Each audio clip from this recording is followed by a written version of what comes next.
بسم الله الرحمن الرحیم. باعتبار معنی کی جمع کی دو قسمیں ہیں. نمبر 1 جمع قلت، نمبر 2 جمع کثرت.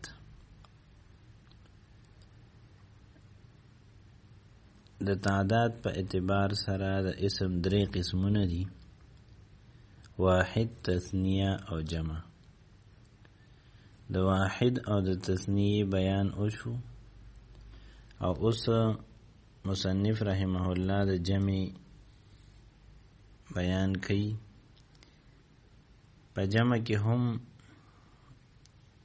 په اعتبار د لفظ سره چې کوم دوه قسمونو نو د هغې بیان شو: جمع مکسر او جمع سالم. او د جمع سالم دوه قسمونه دي: جمع مذکر سالم، جمع مؤنث سالم. د هغې بیان مو شو. اوس مصنف رحمه الله فرمایي چې په اعتبار د معنا سره د جمع دوه قسمونه دي: یو جمع قلت تا او بل جمع کثرت. جمع قلت وہ ہے جو 10 سے کم پر بولی جائے. اس کے 4 وزن ہیں. جمع قلت هغې ته وایي چې هغه د لسونه په کمو باندې، یعنی 3 4 5 6 7 8 9 په دې باندې دلالت وکړي. او د دې 4 وزنونه دي: جیسے اکلوبن،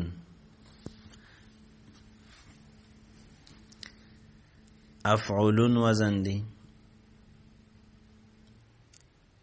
یعنی لومبی پکې حرف مفتوح دی، دویم ساکن دی، دریم مضموم دی. دا جمع د کلب ده. اکلوبن جمع د کلب ده، سپی ته وایي. نو اکلوب د 3 نواله تر د 9 پورې دی عدد د پاره راځي. چې کله بیا زیات شي نو بیا ورته اکالیب وایي. او افعال جیسے اقوال، یعنی حرف اول مفتوح، حرف ثانی ساکن، حرف ثالث مفتوح، بیا الف. لکه اقوال د قول جمع ده، خبرې ته وایي. دام د جمع قلت وزن دی، د 3 نه 9 پورې استعمالی. افعلتن جیسے اطعمتن، حرف اول پکې مفتوح، حرف ثانی ساکن، حرف ثالث مکسور، حرف رابع مفتوح. اطعمتن جمع د طعام د خوراک ته وایي. او فعلتن حرف اول مکسور، حرف ثانی ساکن، حرف ثالث مفتوح. جیسے غلمتن، غلمتن د غلام جمع ده. اور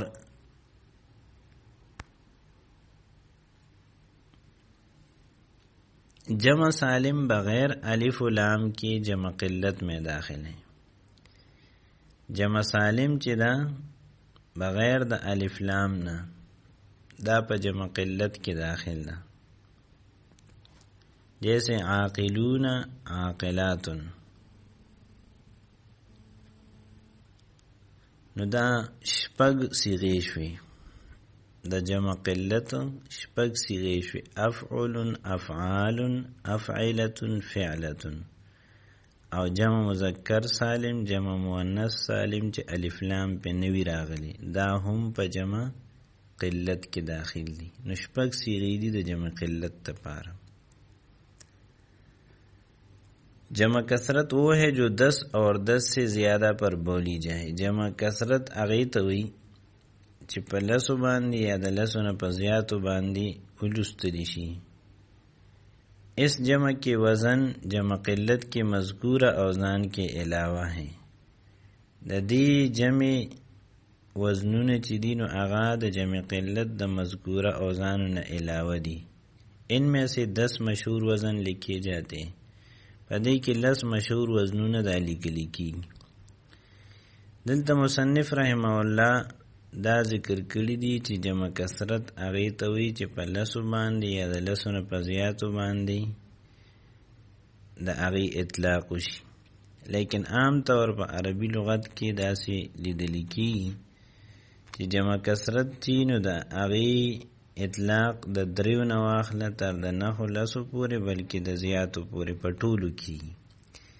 یعنی جمع قلت چې ده نو د هغې اطلاق د دریو نه نهو پورې کیږي، په لسو نه کیږي.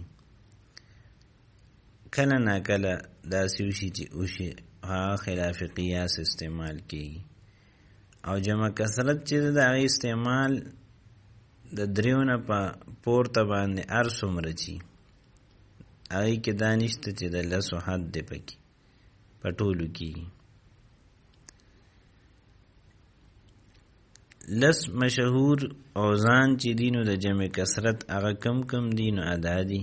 نمبر 1 فعال، حرف اول مکسور دی، حرف ثانی مفتوح دی، بیا دریم ځای کې الف دی. د دې مثال دی لکه عباد، واحد عبدن دی، عباد بندگان، عبد بنده. فعلاء دویم نمبر وزن دی لکه علماء جمع د عالم ده. افعلاء دا وزن دی لکه انبیاء د نبی جمع ده. فعل لکه رسول د رسول جمع ده. فعول لکه نجوم د نجم جمع ده. فعال لکه خدام د خادم جمع ده. فعلا لکه مرضا د مریض جمع ده. فعلة لکه طلبة د طالب جمع ده. فعل فرق د فرقة جمع ده. فعلان غلمان د غلام جمع ده. فائدہ: اسماء رباعی و خماسی کی جمع اکثر منتہی الجموع کے وزن پر آتی ہے. اسماء رباعی اغا اسماء توی چی پائی کے سلور حروفی، او خماسی اغا اسماء توی چی پائی کی 15 حروفی. دا دی جمع اکثر دا منتہی الجموع پا وزن رازی، اور اس کے مشہور 3 وزن ہیں، اور دا منتہی الجموع مشہور 3 وزنوں ندی. مفاعل جیسے مسجدن سے مساجدو، حرف اول حرف ثانی مفتوح دی، دریم ځای کې الف دی، څلورم حرف مکسور دی. مفاعیل جیسے مفاتیح، مفتاح کی جمع، د مفتاح جمع مفاتیح راضی، حرف اول حرف ثانی مفتوح دی، حرف ثالث الف دی، حرف رابع مکسور دی، او حرف خامس پکی یا ساکن ده. فعائل جیسے رسائل د رسالتون جمع ده، پدې ځای کې حرف اول حرف ثانی مفتوح دی، حرف ثالث الف دی، حرف رابع حمزہ ده. منتہی الجموع وہ ہے کہ جس میں الف جمع کے بعد 2 حرف ہو. منتہی الجموع وزن ستوی، صیغه ستوی، داوی اغا جمع ده چې پدې کې الف جمع نه بعد 2 حروف راغلي، لکه مساجدو دې کې د الف جمع نه بعد 2 حروف جیم او دال راغلي دي. یا ایک حرف مشدد ہو، یا پدې کې د الف جمع نه بعد 1 حرف مشدد راغلي، لکه دوابو پدې کې د الف جمع نه بعد با مشدد راغلي چې دا 2 حروف برابر ده.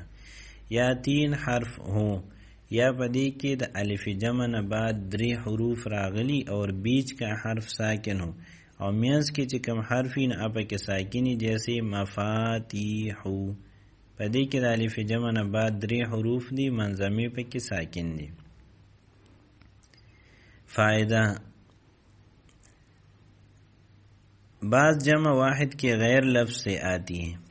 بعض اوقات جمع د واحد د لفظ نه علاوه راځي. په واحد کې چې کوم حروف دي د هغه حروف نه علاوه د نور حروف نه یو لفظ جوړ شوی او هغه دغه واحد جمع شمارل کیږي.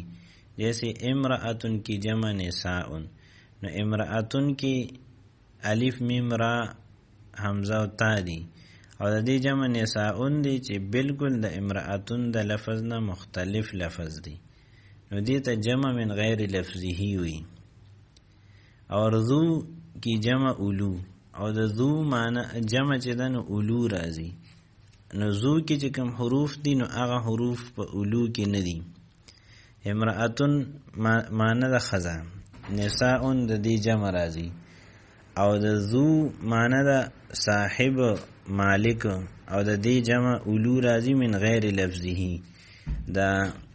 دغه د لفظ نه علاوه، د ذو د لفظ نه، دې ته جمع من غیر لفظه وي، د واحد د لفظ نه علاوه جمع راشي. دویمه نمبر فائدہ دا کبھی واحد اسم جمع کے معنی دیتا ہے، کله کله واحد چې دینو دا د اسم جمع معنی ورکی، جیسے قوم، نو قوم واحد لفظ دی، اقوام جمع دی، لیکن واحد قوم چې دینو دا د جمع معنی ورکی، ځکه قوم کی یو کس نی ډیری.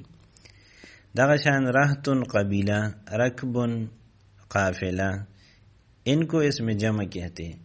دا سے الفاظ چې هغه د لفظ په اعتبار واحدی لیکن د معنا په اعتبار هغه جمعی، نو دا سے الفاظ ته اسم جمع وی.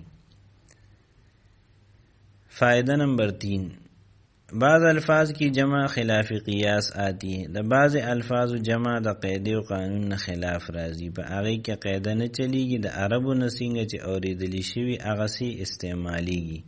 جیسے کی جمع امهات، مور ته وي، نو امهات جمع د چې ده نو دا خلاف قیاس ده. فم کی جمع افواه، د فم جمع افواه دا خلاف قیاس ده. د ماء جمع میاه دا خلاف قیاس ده.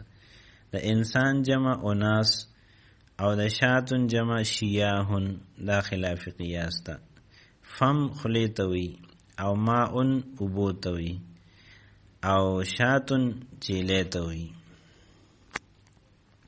نو دا جمع چې دي دا ټولې خلاف القیاس دي، یعنی په دې کې قاعده او قانون دا استعمال شوی نه دی، بغیر د قاعده او قانون نه د عربو نه چې څنګه اورېدلی شوي دي هغسې استعمالیږي.